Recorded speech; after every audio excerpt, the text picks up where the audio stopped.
Listo, Mm. Bueno, muy bien. vamos. Vamos a dar comienzo a la clase de hoy. Un poco recapitulando lo que estuvimos viendo la semana anterior. Nosotros en la semana anterior hicimos algún recorrido histórico, abuelo de pájaro, de lo que fue el desarrollo de la iglesia y de cómo pasó de estar en sus primeros siglos con una iglesia basada en una estructura más episcopal, en una estructura donde tenía el sacerdotalismo, el eclesiasticismo y el sacramentalismo como tres ejes que estructuraban la iglesia, a una iglesia que se fue reformando en el siglo XVI con la llegada de la reforma magisterial, con Lutero, con Zwinglio y con Calvino. Y ahí fuimos viendo cómo la iglesia empezó a establecer otro tipo de concepto, aunque siguió teniendo una relación entre iglesia y Estado. Y es Calvino el que va a empezar a establecer esta noción de iglesia local y donde va a establecer en su libro Instituciones el concepto de iglesia local. Y después vamos a ver en la Reforma Radical cómo las iglesias libres empezaron a aplicar este concepto de iglesia local, en donde empezaron a separarse de la relación con el Estado y empezaron a establecer justamente el bautismo de adultos y se lo llamó rebautizadores o anabautistas, al movimiento que volvía a bautizar adultos para la conversión. Dentro de ese movimiento dijimos que hubo casos muy malos, dañinos para el movimiento, y mencionábamos algunos ejemplos, pero también hubo casos que fueron basados en la escritura y basados en la comprensión cabal de lo que la escritura decía, y también empezaron a sentar las bases de una iglesia más neotestamentaria, que respondiera al modelo del Nuevo Testamento. Dentro de ello empezamos a ver también la conformación de la primera iglesia bautista, que surge del movimiento puritano inglés, con su primer pastor, un pastor llamado John Smith, en el año 1608, con una membresía de 38 miembros. Entonces allí se estableció la primera iglesia bautista y el concepto de iglesia justamente bautista y sus principios, que un poco leíamos la semana pasada, los principios que justo Anderson nos establecía de lo que es una iglesia bautista, qué principios tiene que tener para denominarse en algún sentido como iglesia bautista. Y esto es lo que vamos a estar charlando un poco hoy, lo que vamos a tratar de meternos hoy. eh, Nosotros vamos a asumir que la eclesialidad de la iglesia depende de su unidad interna. Y vamos a estar apuntando a los temas de hoy en verificar el modelo de relación entre las iglesias locales. Por lo tanto, el asunto que nos va a ocupar va a estar basado en las relaciones intereclesiales, es decir, en las relaciones con otras iglesias. ¿Cómo es que nosotros nos relacionamos con otras iglesias?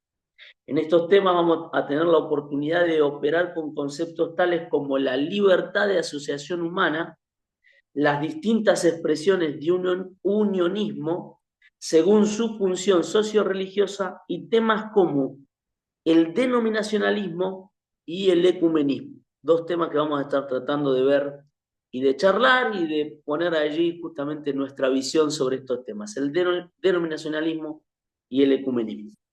Casi siempre estos temas dependen de algún punto de vista parcial y exclusivista, así que es que intentaremos pararnos en ambas orillas para comprender las razones que han conducido a tomar alguna posición tanto a los detractores como a los defensores.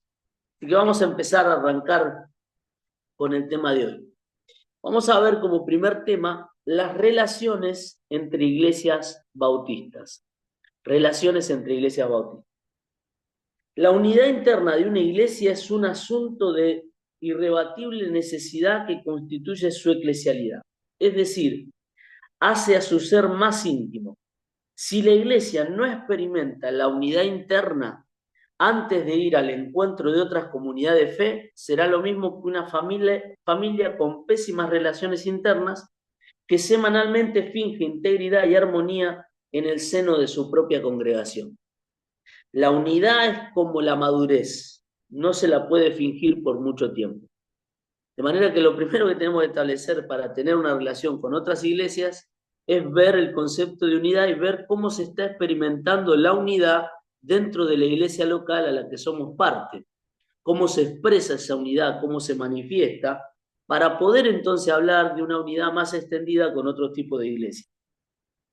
Como se refieren a los contenidos que hemos visto anteriormente, la unidad orgánica y estructural de una iglesia debe basarse en su unidad espiritual y nunca la inversa. Tal vez este sea uno de los mayores puntos para tener en cuenta. La unidad que nosotros tenemos dentro de las iglesias no es una unidad que tenemos que fabricar, no es una unidad que tenemos que, por así decirlo, nosotros promover y hacer, sino es una unidad que nos es dada por el Espíritu de Dios. El Espíritu Santo nos hace uno y el Espíritu Santo nos comunica con Dios y nos hace uno entre nosotros y nos hace hermanos. Esa unidad es una unidad espiritual que a mí me precede antes de otro tipo de unidad que quiera ofrecer. Por lo tanto, el hecho de ser hermano, hermano en la fe, de pertenecer a una congregación, de ser miembro de una iglesia, ese hecho me hace a mí participar de una unidad espiritual que es fundamental para todo tipo de vínculo. Por eso la unidad en la iglesia, si se trabaja y se toma con seriedad, es difícil de romperla. Aunque muchas veces vemos que hay iglesias divididas, o que a veces la iglesia se divide a veces, obviamente, por cuestiones carnales, pero tiene que ver también a veces por no comprender este concepto, el concepto de unidad espiritual que tenemos como iglesia. Tenemos una unidad que está más allá y somos hermanos más allá de la diferencia que tengamos. El Señor nos une. Por eso también, con esto me quiero extender un poquito, por eso también es necesario comprender el término cuando dice Pablo, soportándoos, soportándonos los unos a los otros, ahí en Efesios. Cuando él señala esta idea de soportar, tiene que ver con que el vínculo que tenemos como hermandad nos puede llevar a tener que soportar ciertas cuestiones en pro de la unidad y en el vínculo de la paz que nos une.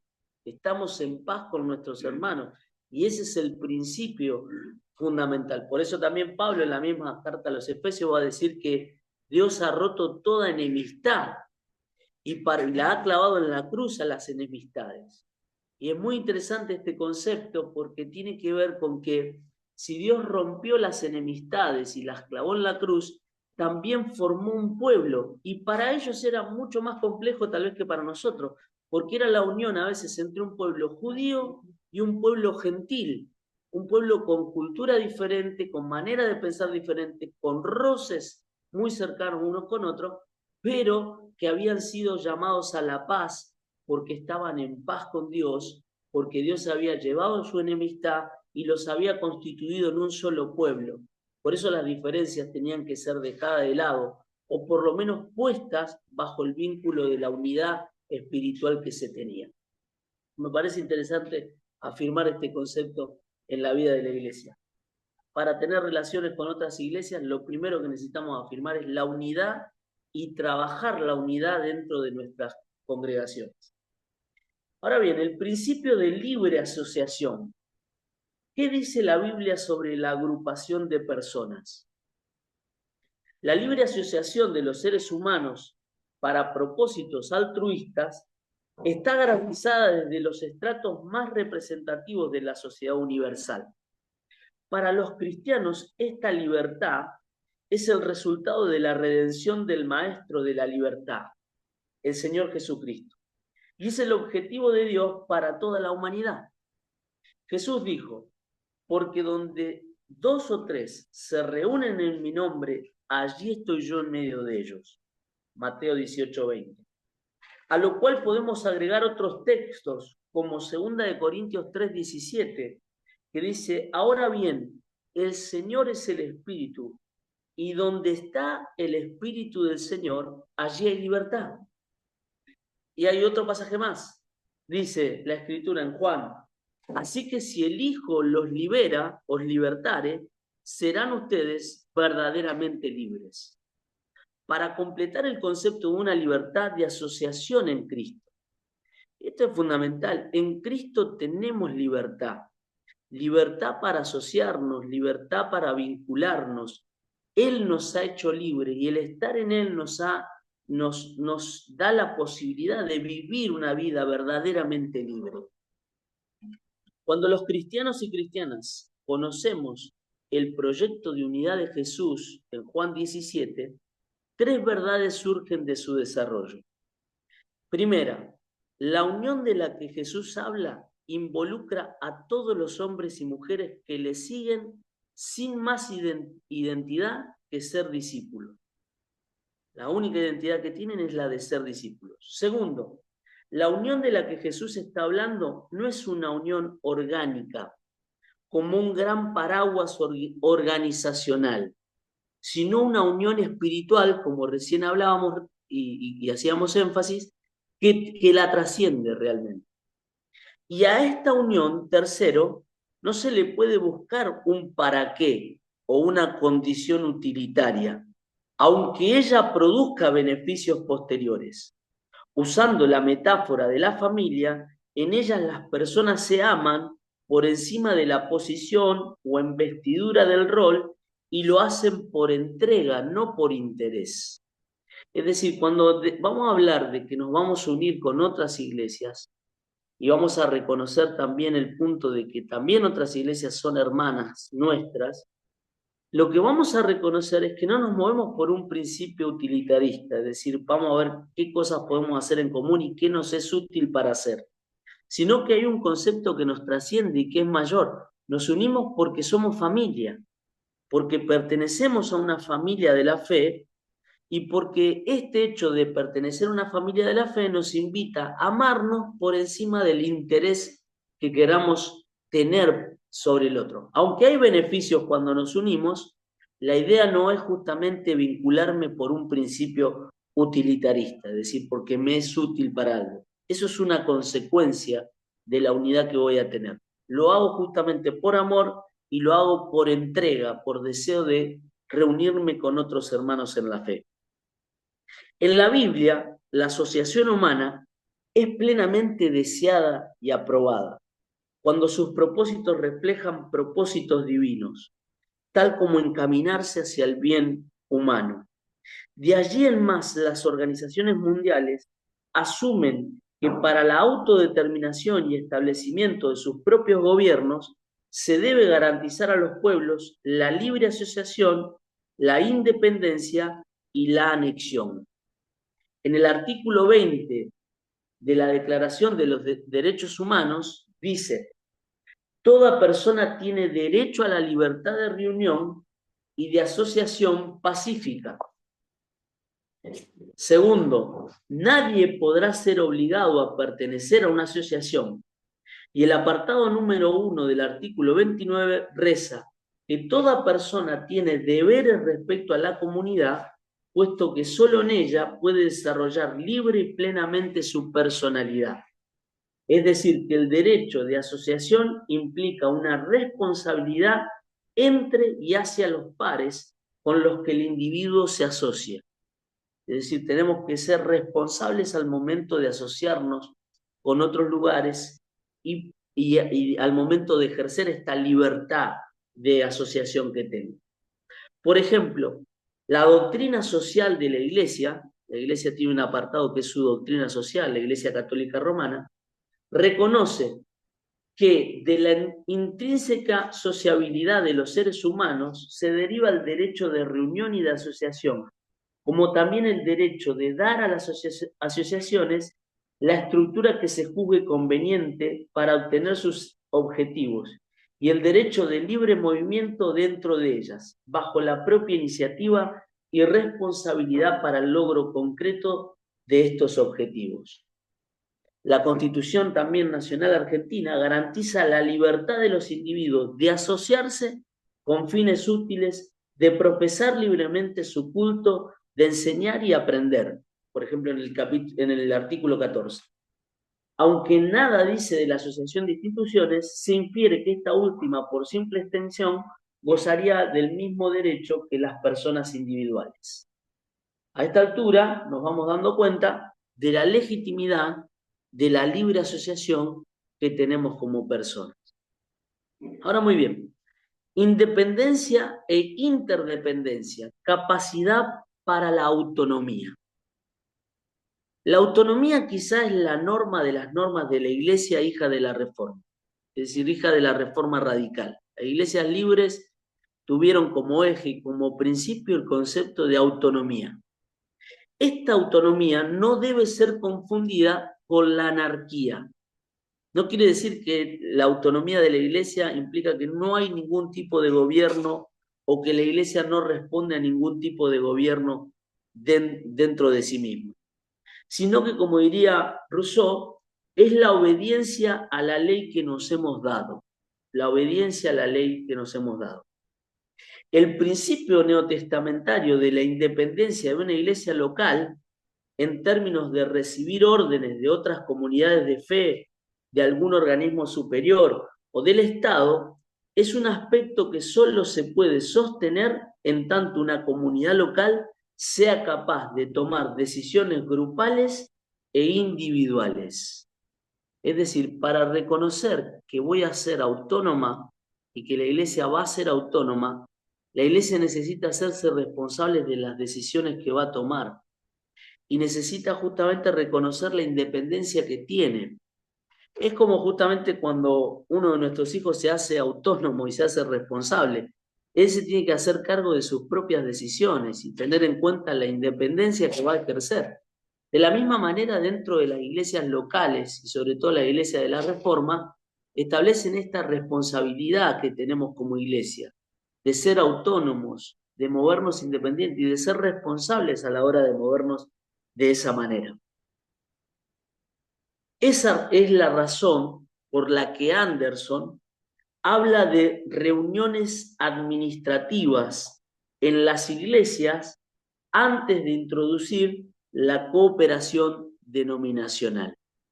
Es decir, antes de introducir el concepto de cooperemos denominacionalmente con otras iglesias, va a introducir el concepto de una reunión administrativa. Reunión administrativa como aquella que refleja no solamente el hecho de tener una asamblea o una administrativa, sino que refleja la autonomía de la iglesia y el sacerdocio de todos los creyentes. Por eso es fundamental tenerlo en cuenta y por eso es fundamental que la iglesia se considere autónoma y vaya siendo independiente en sus decisiones, pero también vaya siendo madura al momento de ejercer estas decisiones. No se puede hablar de interdependencia entre iglesias locales a menos que esas comunidades comprueben primero la capacidad de independencia que la misma escritura le reconoce.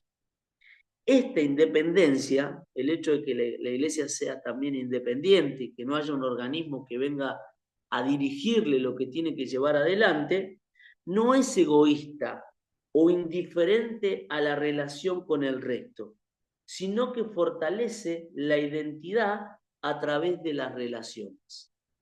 Es decir, fortalece su identidad a través de las relaciones con otros núcleos. No es que no escucho al resto o no quiero saber del resto, sino que fortalezco mi identidad y tengo una...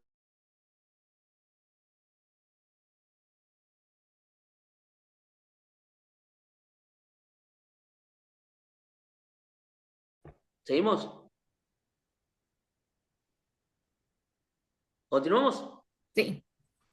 Bien. ¿No se puede hablar de interdependencia entre las iglesias locales?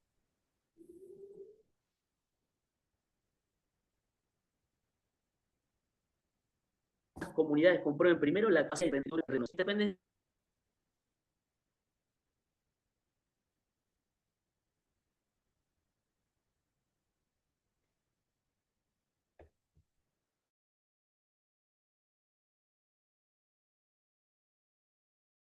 De las iglesias es básicamente la cooperación para hacer juntas lo que solas no le es posible. Cada iglesia que se integra a una comunión de servicio con otras, no solo está beneficiándose de los resultados del trabajo con los otros, sino comprometiéndose a aportar para el trabajo conjunto. La esperanza de todos en cualquier compromiso cooperativo es la atención mutua. Si una iglesia logra definitivamente el objetivo que se propuso al entrar en comunión cooperativa, no tiene derecho a abandonar a sus asociados, sino que debería continuar colaborando para con los demás. Es muy interesante que como iglesias, en nuestra autonomía, nosotros nos relacionamos con otra iglesia con el término de cooperación. El concepto de cooperación tiene que ver con que nosotros cooperamos y nos asociamos con otras iglesias.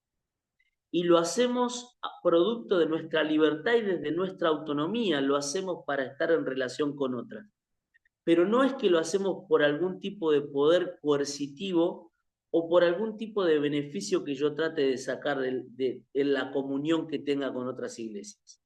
Si yo he logrado algún tipo de objetivo, no significa que deje de estar asociado con la otra iglesia porque ya conseguí el objetivo, sino que tengo que seguir asociándome y en comunión con las otras iglesias. Esta es la manera en la que muchas iglesias evangélicas se han relacionado en los últimos 100 años en América Latina. Ninguno de estos grupos ata a sus integrantes, pero los integrantes asumen un compromiso básico de trabajar e invertir para el bien común, enviar misioneros, proveer a necesidades materiales, construir templos, brindar asesoramiento legal, etc.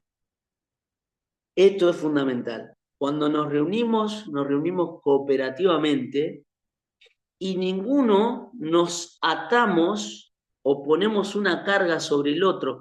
Por eso tal vez sea un poco más complicado tener, pero es más necesario cuando, por ejemplo, tenemos esta unión entre iglesias, de esta manera, porque está apelando a la cooperatividad de cada iglesia local. Cada iglesia local va a cooperar y no va a ser por un elemento coercitivo que venga desde afuera para que yo haga o lleve adelante una tarea o una comunión dentro de la iglesia. Vamos a poner un ejemplo. Por ejemplo, hace unos días tuvimos un encuentro en la Asociación acá Bautista de Rosario y nos juntamos todos, empezamos a plantear todo, y entonces en una de algunas de las preguntas que habían surgido, surgió como algún tipo de interés de por qué no se les decía a las iglesias que no estaban cooperando, por qué no se les decía que no estaban cooperando con la cuota, por qué no se las ponía en alguna nómina o no se las exhibía de alguna manera de que no estaban cooperando como iglesia. Esa manera de pensar o de actuar, que surge porque tenemos a veces maneras diferentes de trabajar, nos muestra que hay una forma de querer atar al otro para que el otro coopere o haga algo. En algún sentido, escrachémoslo porque no está pagando con la cuota que estamos requiriendo como asociación.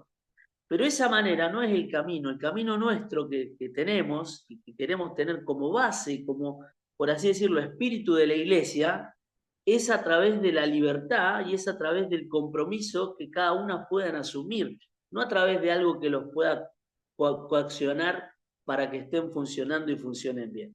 Por eso me parece interesante que se dijo, bueno, la necesidad que no trabajamos así y lo que sí tratamos de hacer es que las iglesias se involucren, se comprometan con la cuota y desde ellos, desde la libertad de ellos, surja esto y se puedan unir al trabajo y a la tarea con la asociación. Por eso me parece interesante, porque va con el espíritu de lo que nos nuclea como ser iglesia.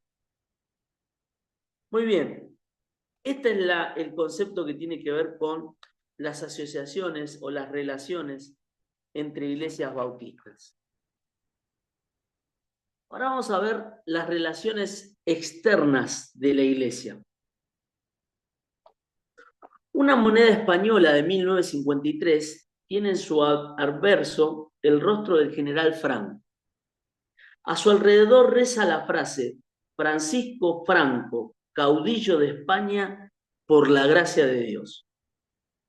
Durante la modernidad frecuentemente se dio por sentado que los modelos de autoridad en el gobierno fueron permitidos y legitimados divinamente, y muchos textos bíblicos han sido empleados con frecuencia para insinuar la aprobación de Dios sobre administraciones autoritarias o muchas veces injustas. Sin embargo, y aunque todo el universo creado es de Dios, Jesús nos instó a lo siguiente. Él dijo: dar al César lo que es del César y a Dios lo que es de Dios. En este principio, dar al César lo que es de César y a Dios lo que es de Dios, Él está, por así decirlo, separando la esfera de lo que tiene que ver con el César y la esfera de lo que tiene que ver con Dios. Y está vinculando dos esferas diferentes que no se pueden confluir, no se pueden unir totalmente. Por eso hay una cosa que se da al César y otra cosa que se da a Dios. Por eso en las relaciones externas y las relaciones sobre todo con el Estado, tenemos que vincular y ver bien cuál es el rol de uno y cuál es el rol del otro. Por lo menos empezar a pensarlo y darnos cuenta que no son las mismas cosas y no pertenecen a los mismos ámbitos. Dice Pablo, el apóstol Pablo reinterpretó dicho principio animando a los cristianos a orar por las autoridades del Estado para que alcance su razón de ser, garantizarle a todo ser humano el derecho a una vida tranquila y sosegada con toda piedad y dignidad. Primera de Timoteo 2:2. Pablo va a decir: oremos por las autoridades para que cada uno pueda tener su razón de ser, una vida tranquila y sosegada con toda piedad y dignidad, una vida digna en el lugar en donde nos movemos. Para eso estaría, según Pablo, justamente nuestra oración por las autoridades, para que las autoridades puedan proveer eso dentro de la iglesia, dentro de la comunidad, perdón. La relación de la iglesia con el Estado. Delinear la relación externa de la Iglesia con el Estado demanda trazar las diferencias entre ambos, discerniendo quién es quién y cuáles son los propósitos de cada una. Como una posible respuesta al modelo de una Iglesia del Estado, el aporte del teólogo Yoder, teólogo menonita, es que la verdadera Iglesia es la Iglesia libre de la conformidad con el Estado. Si bien su análisis de la historia reviste un aparente manto de subjetividad, en que cada período debe ser juzgado a la luz de su propio tiempo, el autor reconoce como un hito la fusión entre la Iglesia y el cosmos ocasionada en el siglo IV por Constantino y Agustín. La tesis de Yoder es que la Reforma continuó con la misma estructura conservadora que traía la Iglesia, otorgándole al Estado el poder de decidir sobre las iglesias protestantes, por lo cual, y en definitiva, una iglesia libre es el ideal de iglesia. Desde nuestra perspectiva, nosotros reconocemos que una iglesia libre de la relación con el Estado y con una separación del Estado es el ideal que tenemos de iglesia y que no debemos confundir justamente ambos lugares y no debemos permitir justamente